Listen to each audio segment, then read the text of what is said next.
Restaurante. Cocina peruana e internacional creada por el chef Ovidio Gabela, graduado en Cordon Bleu Alta Cocina Gourmet. Vive tu experiencia CNT, un mundo lleno de emociones, donde la rutina y el aburrimiento no existen. CNT. De una. Descárgate De Una, la app para clientes Banco Pichincha, para pagar, cobrar y pasar dinero con tu celular, con la confianza de Banco Pichincha. Sociedad Funeraria Nacional SFN, siempre pendiente de tus necesidades. Da inicio la revista de opinión Democracia. Buenos días.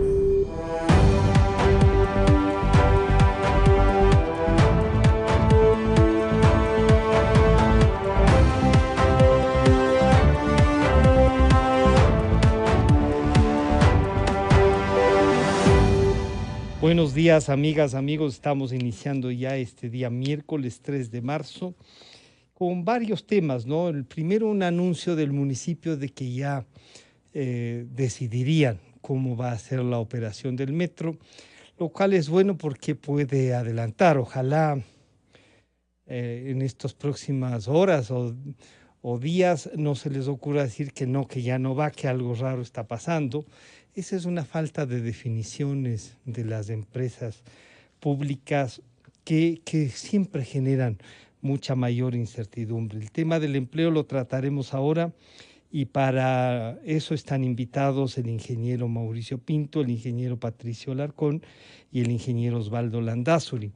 Pero también está el tema de crear una comisión para tratar el proyecto de ley. Y ahí uno dice, oiga, ¿una comisión para qué? La Asamblea debe tratar, el presidente lo puede presentar constitucionalmente, lo debe tratar, y si es que no les parece, si es que incluso encuentran, como han dicho, inconstitucionalidades, o lo pueden cambiar o lo pueden negar, pero lo que no pueden es no tratarlo, no recibirlo incluso, como lo han hecho. Es una suerte política que la podremos descubrir también en el siguiente panel. Para eso están invitados Lolo Echeverría, Martín Pallares y Santiago Basabe. Para iniciar entonces saludamos al ingeniero Mauricio Pinto, al ingeniero Patricio Alarcón y al ingeniero Osvaldo Landázuri. Muchísimas gracias por acompañarnos.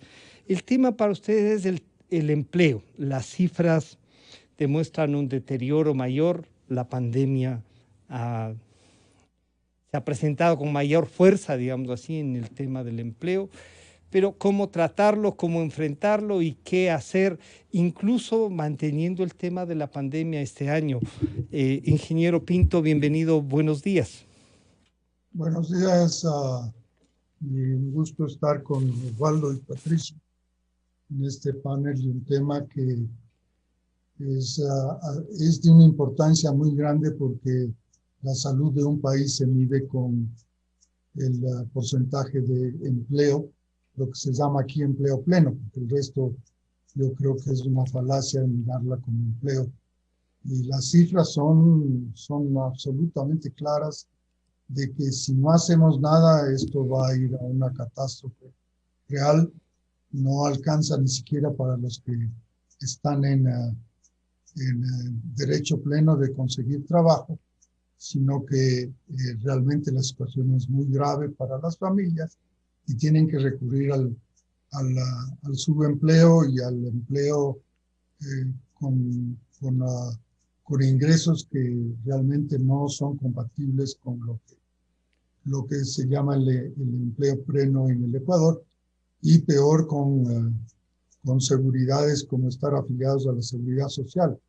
Por lo tanto, es absolutamente imprescindible entrar a una discusión realmente seria de lo que hay que hacer, y para mí el tema de que tenemos que buscar un código de trabajo que sea compatible con las necesidades del país, no solo en este momento de pandemia, sino en general, porque cuando hay restricciones demasiado grandes para poder generar empleo, lo que sucede es simplemente que la respuesta es el subempleo.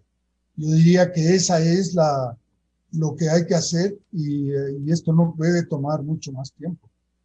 Claro, y entonces ahí al saludar al señor ingeniero Patricio Alarcón, presidente de la Cámara de Comercio de Quito, uno de los sectores en donde más se ha perdido es el tema del comercio, de prestación de servicios, también en la producción, también en la industria, por supuesto. Pero este sector es que se dinamiza por su movilidad, claro, por la vida diaria, ha sido más afectado. ¿Cómo recuperar el empleo? Ojalá no solo el que teníamos hasta antes del 19, sino el que teníamos hace 10 años o 14 años. ¿Cómo dinamizar esto y cuáles son los mayores problemas que este momento encuentran? Bienvenido, Patricio, buenos días. El micrófono. Muy buenos días. Ya, ahí sí. Sí, muy buenos días, Francisco. Un cordial saludo a la audiencia de Radio Democracia. Saludos a Mauricio Pinto, a Osvaldo Landázuri. Un gusto poder compartir el panel con ellos. Y mire, el problema, tal como lo describió Mauricio, es grave. Fuera de que no tenemos información, fuera de que el INEC se demora 2 meses en presentar la información, creo que hubiera hecho lo mismo si la Cámara de Comercio de Quito no presentaba los datos de durante la última encuesta que hicieron. Primero, que la información se presenta tarde. Tenía que presentarse en marzo. Segundo, que cambian la metodología, entonces estamos comparando peras con manzanas. Tercero, según las cifras que podemos comparar en este momento, vemos que a diciembre del 2019 versus diciembre del 2020, el empleo no adecuado suben alrededor de 6 puntos. Vemos que el empleo adecuado cae en alrededor de 8 puntos. El país perdió alrededor de 27.000 millones de dólares en ventas. Existen alrededor de 220.000 desafiliados en el Instituto Ecuatoriano de Seguridad Social. La pobreza incrementa en alrededor de 7 puntos. Lo más preocupante es de que la pobreza extrema aumenta en alrededor de 7 puntos más. Y la situación es muy grave. ¿Cómo podríamos tratar de solventar, por así decirlo, esta situación? Y es por medio de un programa agresivo de vacunación. Eso nos puede ayudar. ¿Qué nos puede ayudar? Evitar las absurdas restricciones que además son diferentes en ciertas provincias, como la restricción de movilidad en Quito. Sí, manejar bien por el momento los aforos, incentivar a que la gente acuda a los negocios donde se mantienen protocolos adecuados del control posterior, que lo está haciendo la Agencia Metropolitana de Control.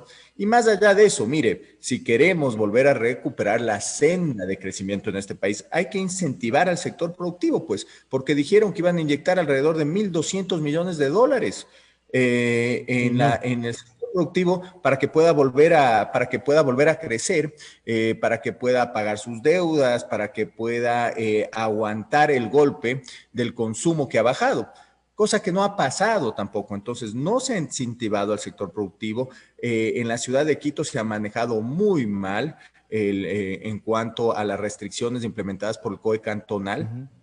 El plan de vacunación no ha funcionado tal como se preveyó en un principio. ¿Qué es lo que sucede? No han llegado las vacunas, por ende no se puede inmunizar a la ciudadanía.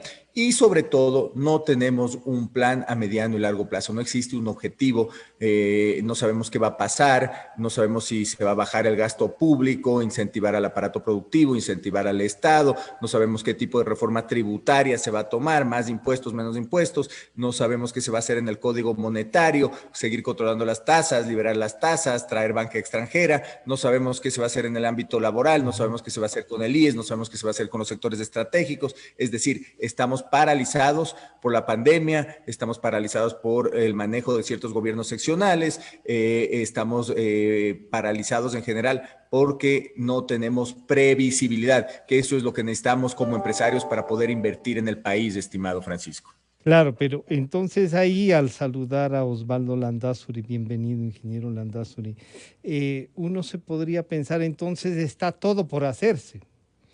Y claro, frente a lo que dice Patricio, perdón Osvaldo, frente a lo que dice Patricio, no se nos ha dado.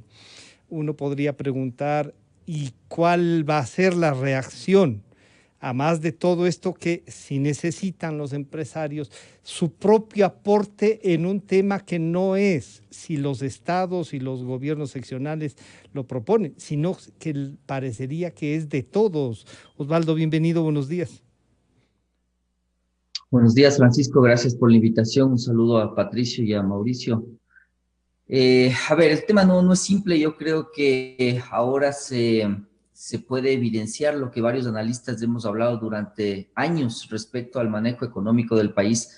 No es un asunto reciente, es un asunto que ya va acumulándose, insisto, durante más de una década. En esa línea, este desgobierno último realmente le ha pasado una factura muy importante al país. Ahora, Francisco, en términos de ver qué es lo que pasa, qué es lo que se hace, yo creo que las recetas están claras en relación a lo que ha vivido el mundo, en relación a lo que ha pasado en la historia, no solo ecuatoriana, sino, insisto, latinoamericana, reciente, de más años atrás, etcétera. Yo creo que es una combinación de cosas. Hay que trabajar en movilizar otra vez esa demanda agregada. Creo que es un gran esfuerzo nacional el que necesita el país.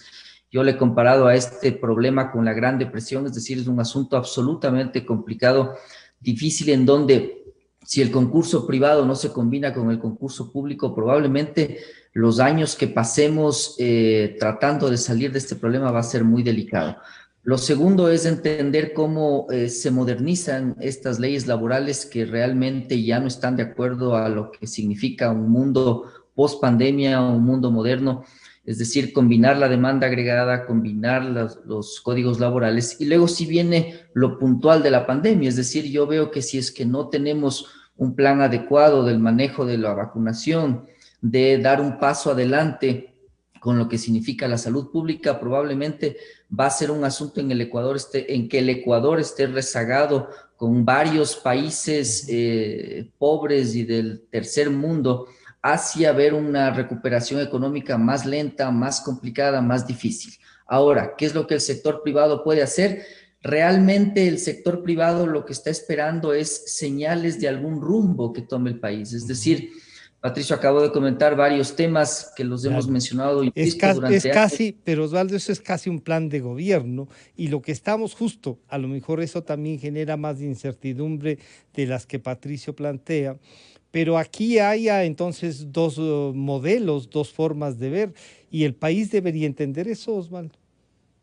Lo que pasa, Francisco, es que el tema es que el Ecuador necesita acuerdos básicos para poder trabajar. Es decir, yo creo que esto de pasarse de un péndulo a otro péndulo cada elección presidencial, lo he mencionado, es realmente muy peligroso. Es decir, tratar de refundar el país cada 4 años o cada 8 años es realmente una tarea imposible que nos tiene envueltos en una situación que es absolutamente complicada. Entonces, los temas de fondo, los temas institucionales, ya no deberíamos tratarlos regularmente, es decir, cada 4 años. ¿A qué me refiero?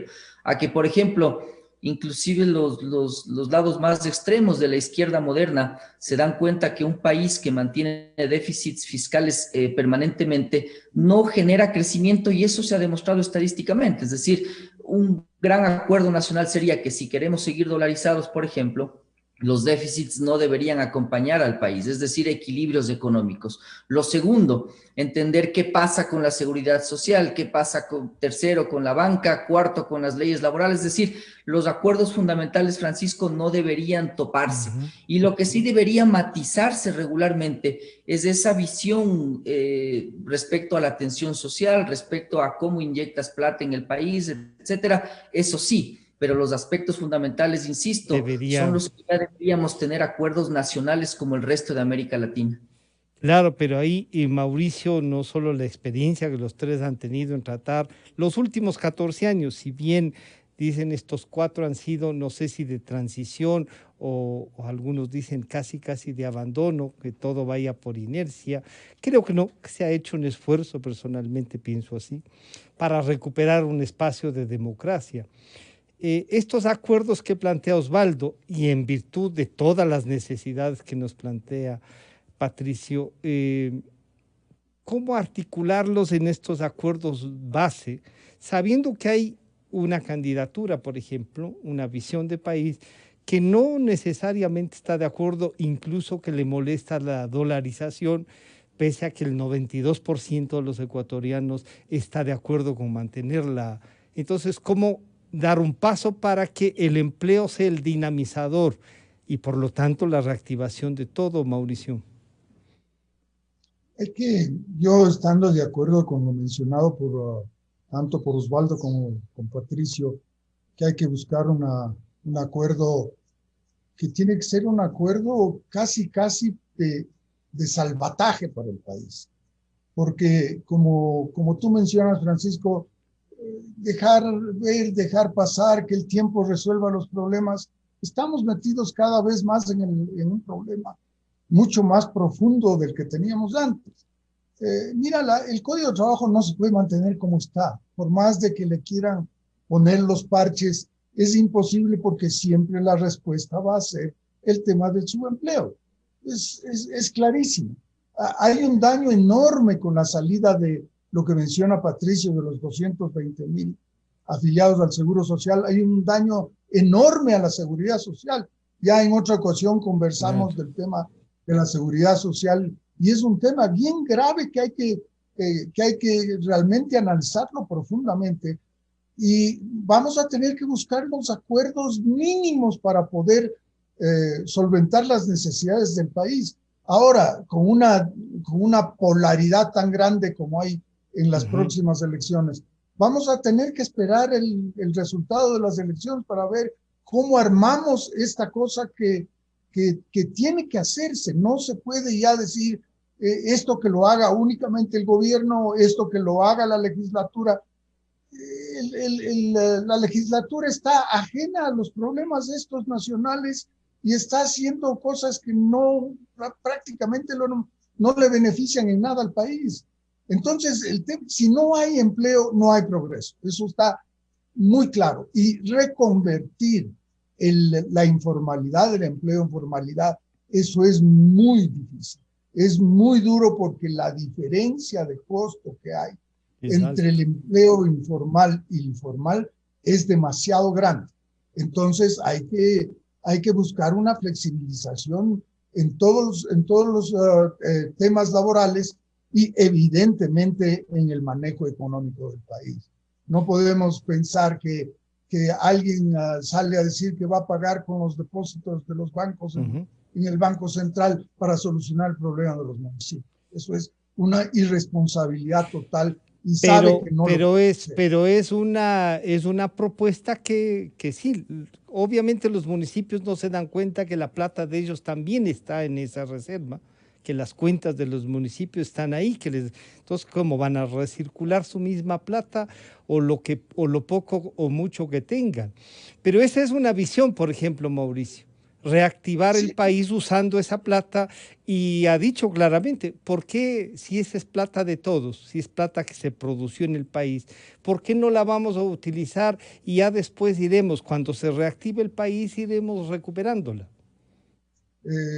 Francisco, es demasiado peligroso. Es decir, primero que no es plata de todos, es plata de los depositantes en los bancos. No es plata de todos, es plata que tienen las entidades estatales depositadas también en el Banco Central. Dejarle sin reservas o con muy pocas reservas sería una irresponsabilidad que llevaría a una situación de comerse la dolarización que ha beneficiado tanto al país en darle estabilidad. Por lo tanto, yo creo que es un tema de campaña más que un tema real, porque ese dinero prácticamente no existe. Y seguir jugando con dineros que son de terceros, creo que no es el camino adecuado, Francisco. Claro, ahí Patricio, Osvaldo decía, la izquierda moderna entiende también que los déficits no pueden existir, y sobre todo si queremos mantener la dolarización.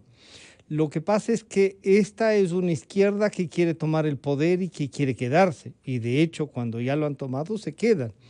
Y plantean una cosa que vamos por los subsidios, no al trabajo formal, el Estado tiene que resolver las cosas, y entonces ahí el grupo de empresarios, los propios, el comercio, todo se ve limitado a otra forma de ver la vida y el mundo. O sea, todos en la igualdad hacia abajo, no en la búsqueda de mejorar individualmente, sino todos con una misma suerte, se podría decir, Patricio, y ahí las exigencias de cumplimiento se vuelven una mochila.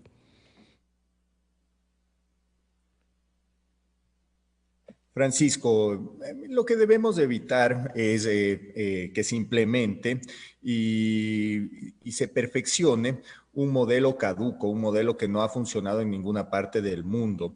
Yo creo que lamentablemente en este país la teoría del péndulo no ha funcionado durante los últimos 14 años porque hemos mantenido el mismo modelo durante la presidencia del ex presidente, perdón por la redundancia, Rafael Correa, y el gobierno actual. Un modelo enfocado en cubrir el gasto por medio del endeudamiento y por medio de los impuestos. Hay que lamentablemente hacer cambios y los cambios se los hace por medio de la política pública. Sería nefasto que incrementen impuestos de salida de divisas al 27% tal como lo ofrecen. Esto lo que haría es básicamente evitar que lleguen más capital al país, más inversión, que se reinvierta en el país, lo que generaría o que crearía más pobreza y más miseria para el Ecuador. Más salvaguardias harían lo propio, encarecer la vida de los ecuatorianos, mantener un régimen laboral, me parece que de 1928 tampoco sería lo adecuado, el mundo ha cambiado, hay que cambiar el régimen laboral y hay que llegar a grandes acuerdos, pues, Francisco. ¿Quién no va a estar de acuerdo en que no se debe malgastar el dinero de los ecuatorianos? Pues en ministerios que emplean alrededor de 1.500 personas y no cumplen con muchas funciones como el Ministerio de la Producción, pues que depende y está cooptado por el Ministerio de Finanzas para subir un arancel, para bajar un arancel, para firmar un contrato de inversión, pues tiene que poder pedir autorización para hacer absolutamente o tomar cualquier decisión. Entonces no Pero hayan podemos. estado últimamente empresarios, Patricio, empresarios y empresarios que han tenido éxito. El Ministerio de la Producción ha sido en general invitado para eso, pero que cuando llegan allá, que se convierten en ¿qué? Reportan al Ministerio de Finanzas, pues. Entonces, si usted trata de hacer cambios desde el Ministerio de Producción, no puede hacer absolutamente nada.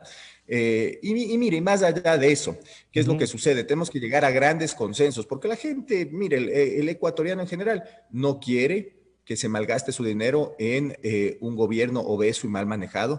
El ecuatoriano en general no quiere tanta traba, pues, regulatoria, fiscal y tributaria para poder emprender, para mantener su negocio. El ecuatoriano, pues, por sentido común, quiere acceder a una fuente de trabajo, pues, y si esto requiere ciertos cambios en el ámbito laboral, contratos eventuales, recargos del 15%, poder acceder, tener la libertad, porque esto es libertad. Si yo quiero trabajar por horas, debería poder hacerlo. Solamente por darle un ejemplo, el ecuatoriano lo que requiere es mejorar sus condiciones en cuanto al capital de trabajo. No le digo solo para comprar una casa, para endeudarse en la empresa, sino que también para el consumo. Entonces, ¿qué necesitamos? Más depósitos. ¿Para qué? Para tener mejores plazos e intereses más bajos. El ecuatoriano, ¿qué quiere? Mejorar, pues, si es que yo estoy aportando el 20,5% de mi salario al Instituto Ecuatoriano de Seguridad Social, ¿qué merezco? Pues un mejor sistema de salud y que mis ahorros estén bien manejados. ¿Qué merezco yo? Tener mejores servicios, porque el gobierno no puede seguir manejando SELEC, por darle un ejemplo, exclusivamente la línea de transmisión, la gran mayoría de la generación eléctrica. Entonces, ese es el tipo de cosas que por sentido común se tienen que cambiar. Usted habló de algo muy importante. Además, no puede, pues, el señor candidato a la presidencia, uno de los candidatos a la presidencia, hablar de que va a poner en riesgo la dolarización, pues, porque si el Banco Central, que si con una banca bien regulada el Banco Central no debería existir, pero bueno, más allá de eso, que el Banco Central, si es que tiene reservas, las reservas son para responder, pues, ante los depósitos o para hacerle más claro, el Banco Central, el rato que existe algún problema, yo quiero ir a sacar toda mi plata del banco, bueno, pues esas reservas responden a mi derecho y no solo a mi derecho, a mi propiedad dentro de los bancos. Con eso no puede jugar el señor Arauz, pues.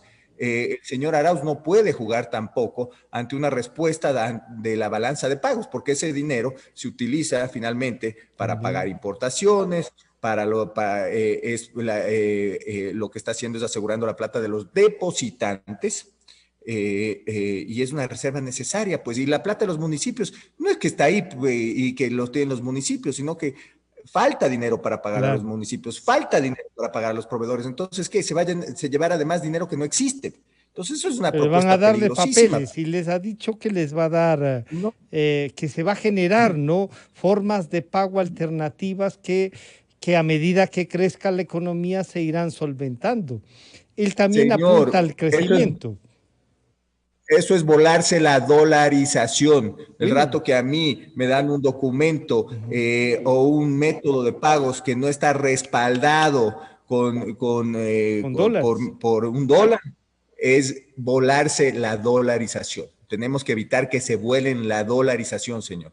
Pero ahí, Osvaldo, este malabarismo atrae a algunos. Atrae, y claro, si es que no hay una propuesta en cambio del otro sector, de los que dicen, oigan, el malabarismo no solo que atrae, a veces se paga en el circo para ir a ver, pues, y la ilusión también genera, y eso puede pasarles en unas elecciones. ¿Cómo generar empleo más allá de estas dificultades y de estas visiones? Parece que la sociedad tiene que discutir, Osvaldo, y ahí están planteados, o sea, faltan recursos, hay alguien que dice, pero hay gente que tiene y la que debería comprometerse también con el país.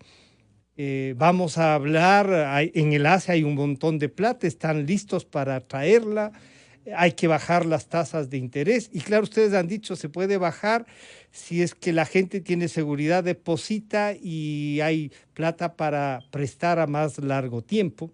Pero claro, a veces eso no se entiende, Osvaldo. ¿Cómo generar trabajo en medio de esto para que la gente entienda qué es lo mejor?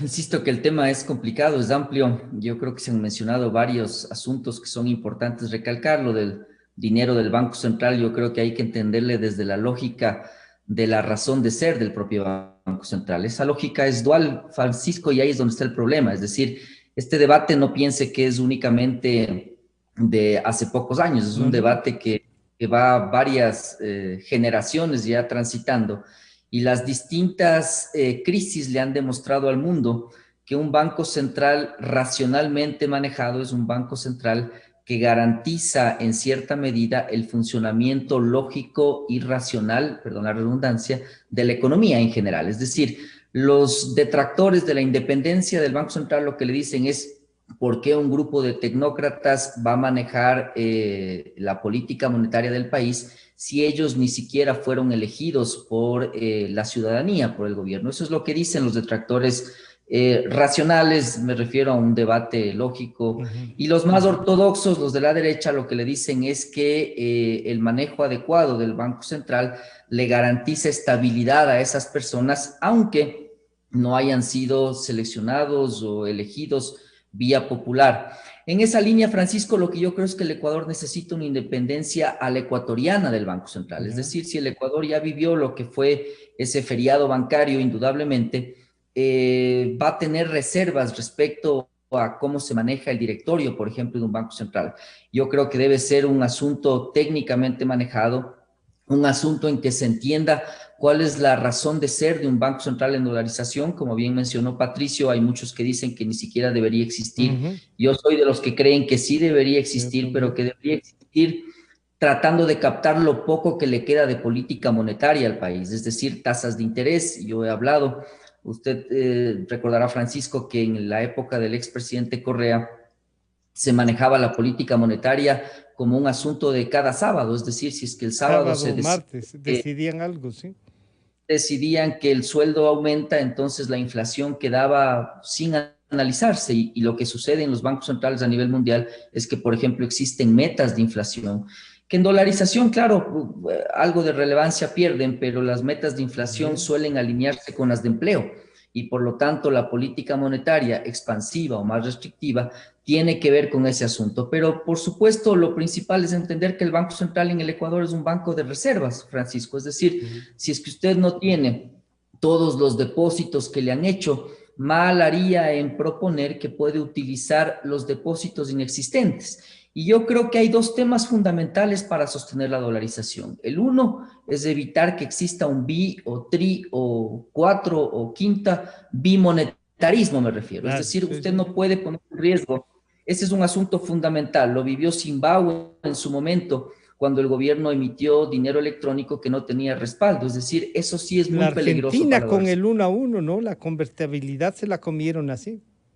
Los patacones. La convertibilidad se la comieron así, y fíjese que yo estaba cerca de ese país estudiando justo en ese momento. Y se veía cómo varias monedas funcionaban en la economía. Nos cruzábamos a la Argentina a comprar algo y nos decían, mire, si usted tiene moneda emitida por el gobierno federal de Buenos Aires o por el de la Patagonia, le aceptamos, y se volvió un asunto bien delicado en el que las monedas comenzaban a funcionar medio que por fuerza, es decir, la gente no tenía recursos y por lo tanto utilizaba lo que tenía ese momento. Primer riesgo para la dolarización.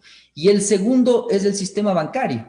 Es decir, si usted no tiene un sistema bancario que es absolutamente fuerte y robusto, es probablemente otro gran riesgo para entender cómo se sostiene este esquema que los ecuatorianos han preferido manejarlo, que es el dólar. Entonces, con esto de partida, Francisco, tenemos que entender las propuestas del gobierno de una manera cada vez más racional como electores, es decir, pensar que si es que nos ofrecen repartir dinero inexistente es un asunto que sí pone en riesgo la dolarización. Y lo segundo, pensar que las políticas que exacerban o que ponen en riesgo el sistema bancario es otro tema que es muy delicado. En esa línea, entonces, lo que debemos hacer es un debate racional para entender cómo el Banco Central se vuelve en un tercero confiable, es decir, que se vuelve en un agente que le pone límites, que le pone un cerco al manejo de la política pública en relación a lo que tiene que ver con la economía. Y entonces ese debate tiene que existir, y yo creo que es un debate que los ecuatorianos tenemos que hacerlo de manera racional. Entonces, ese asunto, Francisco, se combina con otros muchos más, es decir, el Banco Central, la seguridad social que yo le he mencionado, incluso en un programa suyo anterior, es un asunto que es una bomba de tiempo desde mi óptica. Y otra vez, tenemos ya muchas lecciones aprendidas de países como Chile, como Argentina, como Hungría, como Polonia, que privatizaron su seguridad social, que luego regresaron algunos de aquellos a un manejo más tripartito del tema. Entonces, todos esos asuntos, Francisco, forman parte de lo que yo creo que es un plan de gobierno lógico y racional, es decir, entender una estrategia de desarrollo que tiene los puntales más básicos de la economía controlados, también los del bienestar de la población en otro aspecto, y en otro el asunto de entender que usted, si es que tiene tasas de interés en dólares que superan el 10, el 15%, y la cantidad de dinero prestado, porque el otro tema que yo creo que no estamos analizando como debería es la cantidad de dólares que la banca puede prestar. Fíjese que cuando el país, por ejemplo, tenía un riesgo de 4.500 puntos, las tasas de interés eran las mismas que ahora. Y entonces uno se da cuenta que esa línea recta en el manejo de las tasas de interés realmente le está dando índices de lo que en escuelas de negocio, de las escuelas de economía nos enseñan, que es casi un manejo monopólico del tema. Es decir, no existe una variación. Claro, pero ahí sí, porque para generar empleo, tanto como Patricio ha dicho, se requieren recursos, y recursos que puedan ser pagados, y que al mismo tiempo le garanticen una rentabilidad.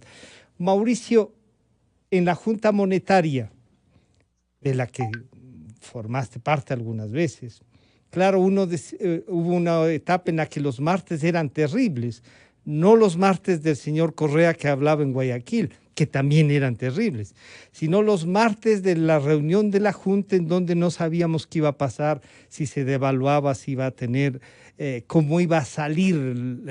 Entonces subía el salario 30% y se devaluaba en el 40%. Resultado, habían disminuido en el 10% la capacidad adquisitiva. Eso fue lo que me parece ha consolidado la dolarización. Claro, algunas personas que tienen 30 años no vivieron esa parte de los martes, no conocen lo que era no estar en dolarización.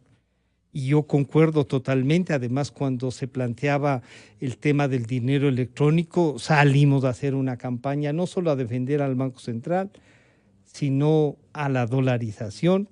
Y yo también creo que el Banco Central, Patricio, sí es posible que no se necesite. No. En países como los nuestros, un banco de reservas, un tercero confiable, como dice Osvaldo, es indispensable. Pero con todo esto, o sea, ¿quién se arriesga a tener 2 o 3 empleados más mañana en las condiciones en las que las dos posibilidades nos dan? ¿Cómo defendemos? Generar trabajo. Ya nos han dicho ustedes, ver leyes laborales, el costo del dinero, las regulaciones. Bien, entonces hay que hacer una propuesta. Esto es el acuerdo básico. La seguridad social con 230,000 menos afiliados es terrible, Mauricio. Sí, así es, Francisco. Y el tema es que estamos jugando demasiado riesgoso el tema político, porque no podemos, yo por ejemplo no puedo entender cómo la gente se deja iluminar porque le den $1,000 que y a 1 millón, los 16 millones quedan fuera. Es a 1 millón de familias.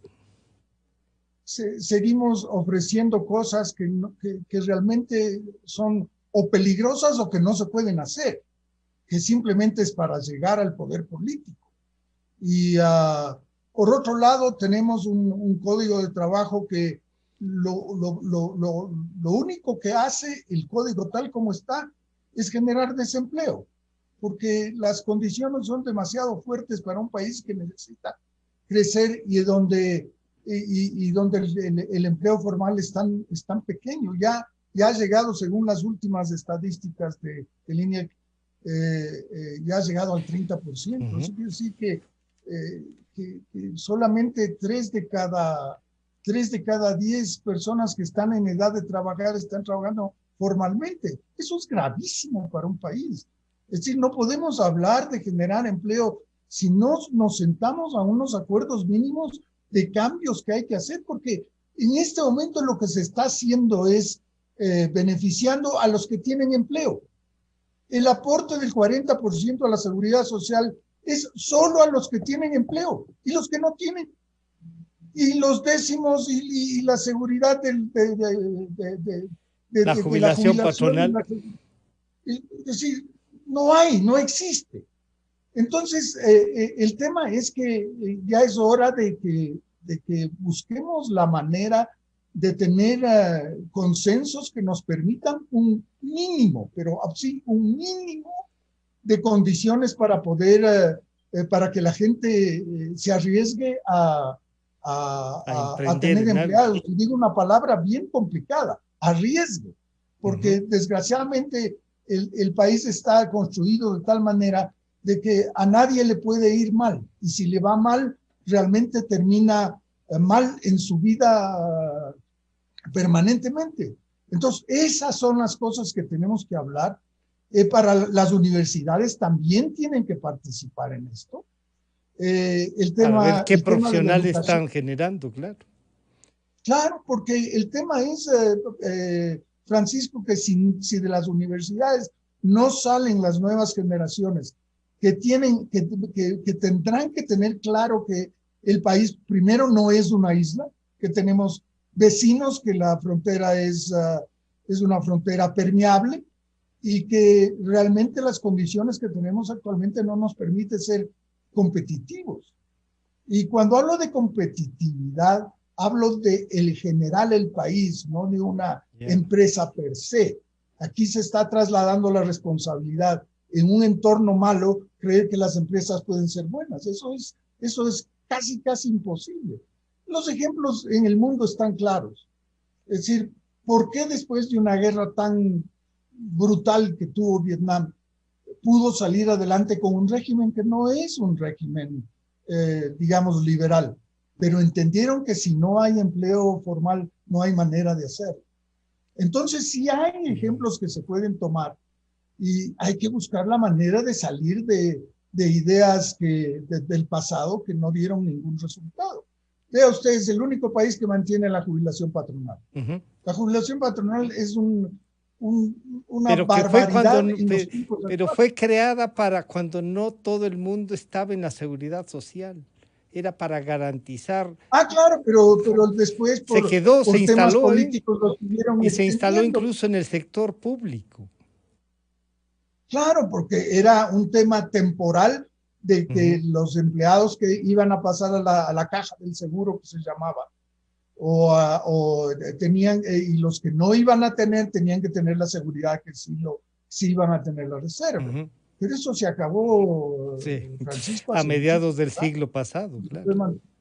Sí, y no se puede seguir manteniendo una situación de esa naturaleza, porque también estamos condenando a la gente a que cumple 18 años en una empresa y ya tiene que salir. Y pierde el trabajo en una edad en la que le va a ser más difícil conseguir trabajo. En una edad, Francisco, donde tiene la experiencia y todavía tiene las fuerzas suficientes para contribuir de la forma más eficiente.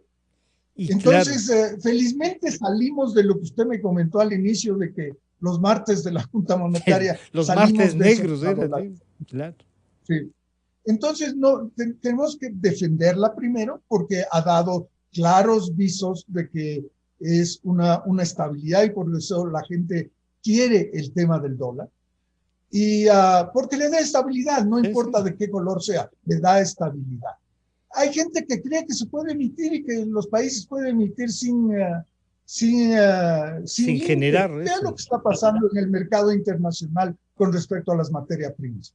¿Por qué las materias primas suben en este momento donde el mundo está consumiendo menos? Porque hay demasiado dinero emitido y la gente quiere de alguna manera garantizar el precio que seguía pagando anteriormente porque le tiene miedo a la inflación. Entonces ahí les voy a pedir a los tres, Mauricio, a Patricio, que él hizo una lista de todo, claro. Decíamos, es un plan de gobierno en general, y Osvaldo y Mauricio nos dicen, sí, pero es que eso hay que tratarlo. El empleo pasa por todas estas condiciones. Entonces ahí, usted nos ha hablado de la reforma al Código Laboral en términos muy claros, y podríamos decir entonces, el modelo del Código Laboral puede quedarse. Sí hay otras formas de legislar para ampliar esta otra visión, sin perder, porque, entre comillas, como decían, es defender solo a los que tienen trabajo. Bueno, entonces vamos a generar una legislación para los que no tienen y que les posibilite tener con las garantías debidas, una cosa. La otra, plantearles a los gobiernos, tanto seccionales, no solo ya las necesidades, sino ordenanzas que puedan facilitarnos eso. Como que también les hemos dejado, y la vacunación no puede ser, los gobiernos seccionales comienzan a hablar de que ya van a traer vacunas, ojalá no sean como las pruebas, y si los estados no pueden traer las vacunas, ¿cómo los gobiernos seccionales lo van a hacer? Claro, pero ya dicen y están ahí. Patricio, una agenda mínima, algo que nos permita generar trabajo. ¿Cuál tiene que ser? A más de todos los problemas que tenemos, sí, pero ¿cuál tiene que ser esa agenda, Patricio? Sí, Francisco, algunos temas muy puntuales. Mire, el Banco Central lo que está haciendo es mantener reservas para poder responder ante cualquier problema y pagar a municipios y custodiar el dinero del Estado en general. Mire, si es que la banca está muy bien regulada y puede responder ante los depósitos de instituciones y de las personas, si no emitimos moneda, no tiene para qué existir el Banco Central Ecuatoriano. Eso es lo primero. Un tema importante que mencionó Mauricio es la competitividad. En este país no ha habido una agenda de competitividad. No hemos logrado bajar los costos de producción. ¿Y por qué es importante bajar los costos de producción? Es para poder exportar más, ser más competitivo ante nuestros vecinos o países que producen lo mismo que nosotros, fuera que no tenemos una agenda de desarrollo productivo. Pero es muy importante. Además, ¿por qué es importante bajar los costos de producción? Para bajar el costo de los productos a los ecuatorianos. ¿Para qué? Para dejarles más dólares en el bolsillo. ¿Para qué? Para que puedan consumir más y una variedad de productos, porque no es posible que un producto aspiracional como los vehículos, la gente tenga que pagar impuestos de alrededor del 120%, lo que en muchos casos, al ser aspiracional, lo que hace es evitar que esa gente se construya una mejor casa, consuma más en el país. Por darle un ejemplo. Entonces, muy importante también trabajar en esa agenda. Usted mencionó el tema de las vacunas. Bueno, lo que tenemos que cuestionarnos es por qué, si es que ya están compradas las dosis necesarias para inmunizar a la población, ¿por qué no han llegado? ¿Por qué sí van a poder conseguirlas los gobiernos seccionales? Fuera que yo creo que es necesario y creo que van a haber nuevos proveedores porque algunas vacunas ya están pasando por la fase 3. Entonces vamos a tener que buscar el vehículo para poder también, el vehículo legal y la transparencia para también poder aportar como sector privado. Y los consensos mínimos, mire, lo que necesitamos, el mayor problema en el Ecuador es que no se pueden generar las fuentes de empleo adecuadas para las personas, no solo que entran en la población económicamente activa, sino que 7 de cada 10 ecuatorianos no tienen una fuente formal de trabajo. Entonces hay que crear mucho valor y mucha riqueza. Entonces tenemos que llegar a un acuerdo mínimo para liberar la economía, porque no estamos hablando de ideología, estamos hablando de libertad. Yo estoy seguro que una reforma tributaria, por darle un ejemplo, si vamos a recaudar más pagando menos, todos vamos a estar de acuerdo en eso. Si vamos a poder generar muchísimas más fuentes de empleo, haciendo ciertos cambios en cuanto al código laboral, que yo creo que tiene que ser transformado, y la jubilación patronal empezó para poder darles una fuente de ahorro a quienes construyeron las rieles de tren, imagínense, en el Ecuador. Por eso se crea la jubilación patronal.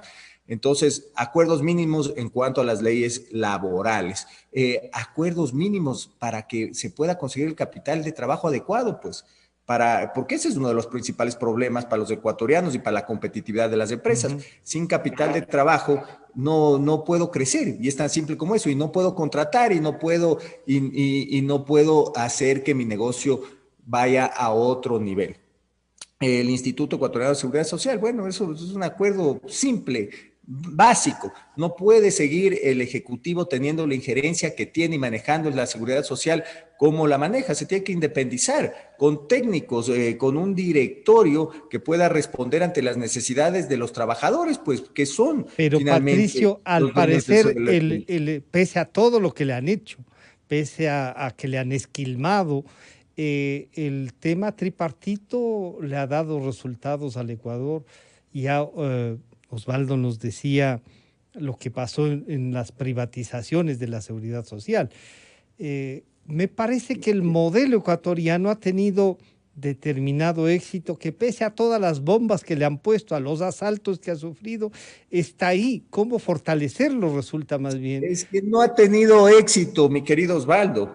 El fondo de salud es deficitario, el fondo de pensiones es deficitario. ¿Cuánto cree, pues, que el Estado le debe al Instituto Ecuatoriano de Seguridad Social? Alrededor de 15.000 millones que nunca le pagará. Entonces, el modelo nunca ha sido exitoso en el Ecuador por la injerencia del Ejecutivo. Y no se trata de privatizar o no privatizar, sino darle el manejo adecuado para que sea sostenible, para dar un buen servicio de salud y para que los ahorros generen valor, generen un rendimiento para el trabajador, pues poner ese dinero a buen recaudo y que ese capital se pueda multiplicar, pues. ¿Y cómo se hace eso? Invirtiendo en el sector privado. Ese dinero tiene que ser invertido, regulado y bien manejado por medio del sector privado. Entonces, el Ecuador, si hace el manejo puede servir entonces, ha sido un fracaso.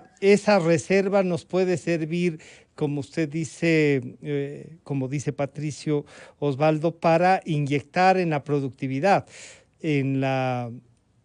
para inyectar en generar empleo también. Esos recursos pueden servir. Claro que las inversiones deben tener estas características que le garanticen también a quien ha ahorrado en la seguridad social.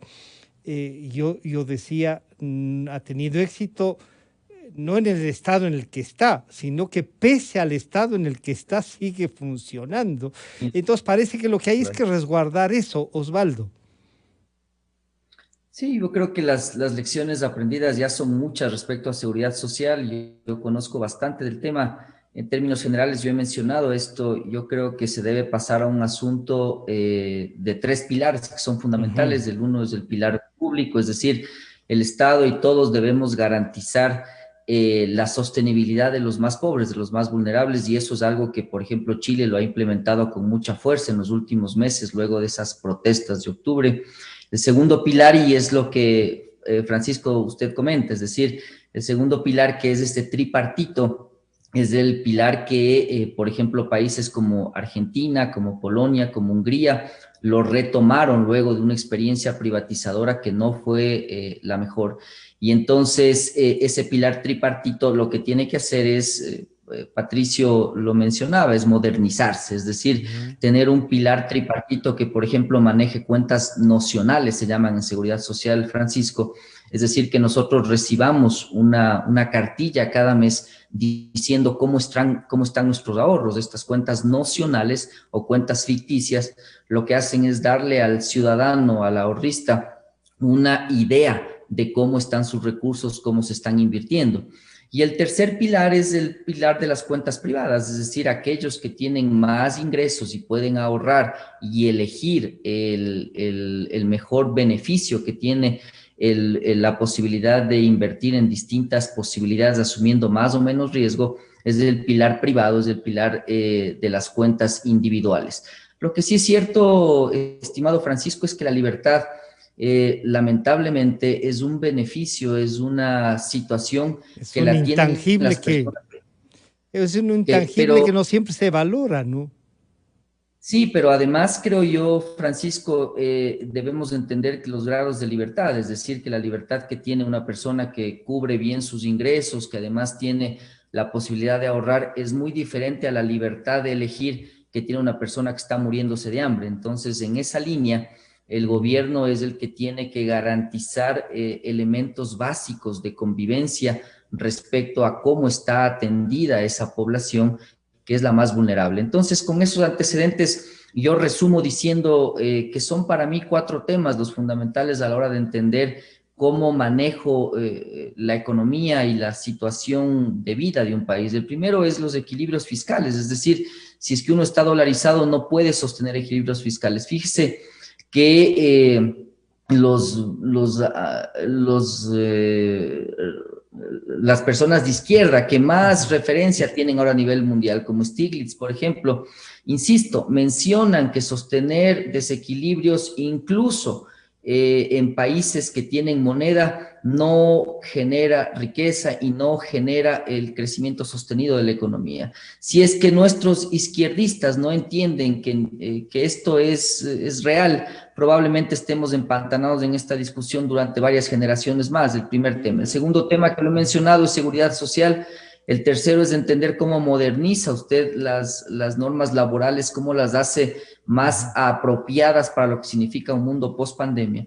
Y el último tema que para mí es fundamental es el asunto de las tasas de interés, es decir, cómo se internacionaliza la banca para que no solo las tasas bajen, sino que además se preste más dinero, se presten más recursos.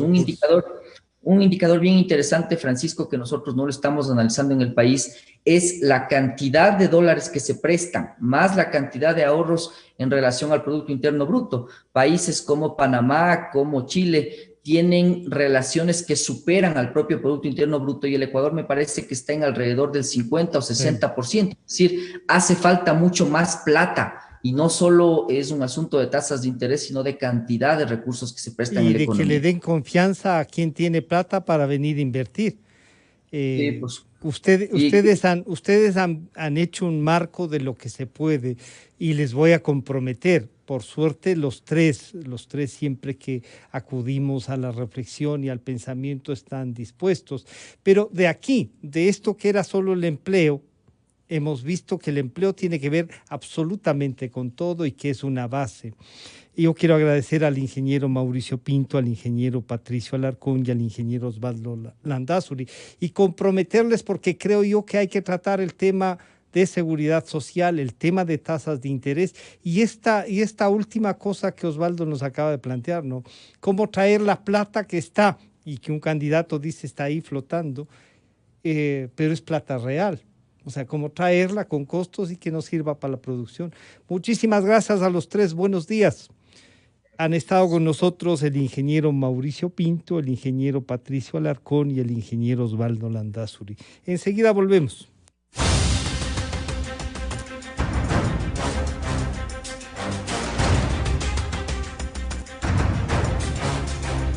La revista de Opinión Democracia agradece a la siguiente